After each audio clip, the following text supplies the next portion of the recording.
Lord. I was weighed down, walking to the tomb. I knew the way. I walked it 2 days before. I followed Joseph of Arimathea and his servant down the hill from Golgotha, their arms straining with the dead weight of Jesus' body. I saw where they laid him, how they wrapped him in linen. I saw their shoulders pushing the stone in place. I heard the sound of it grinding shut. And though my eyes streamed with tears, I marked the place, for I knew I had to come back.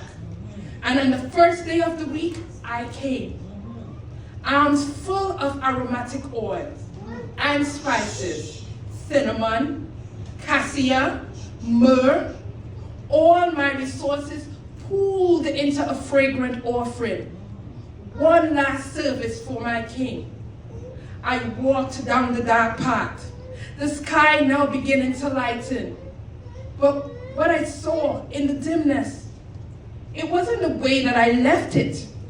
It wasn't the closed tomb that I expected, but in fact a gaping hole.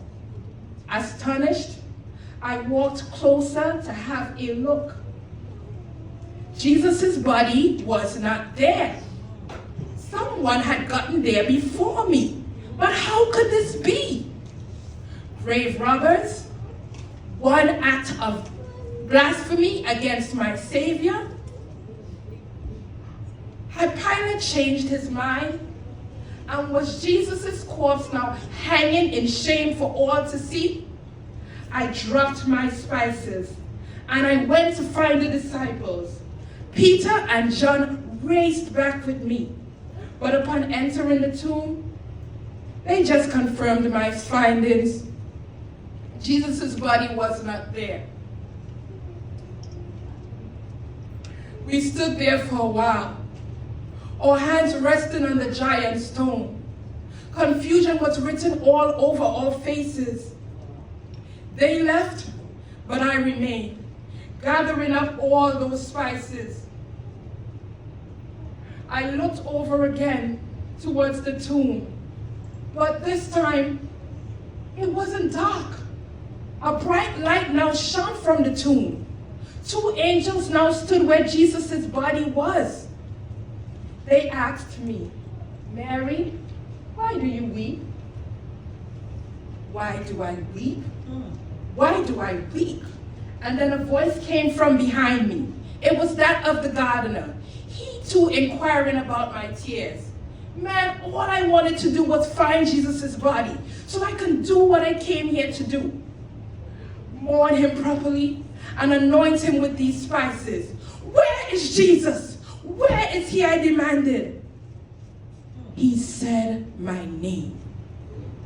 He said my name, and suddenly I recognized him. It was Jesus, not dead. Jesus, not cold. Jesus, not lifeless.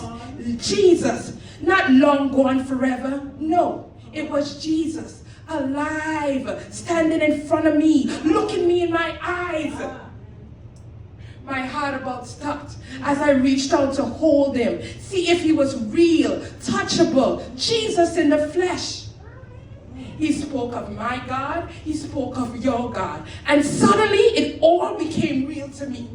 It was God, not far away, God who doesn't listen. No, it was God present. God doing impossible things. God making morning miracles out of death's darkness. No, it was Jesus, my Savior. It was Jesus, my Redeemer. It was Jesus, my Deliverer. It was Jesus, my chief and my buckler. It was Jesus, the rose of Sharon and the lily of the valley. It was Jesus, the Christ of yesterday, the Christ of today, and the Christ of always. It was Jesus, the Son of the living God. He said, "Mary, run and tell the others." I dropped all the spices I was carrying. No need for them anymore. I took off running as fast as these feet would carry me to spread the gospel of salvation. He lives. He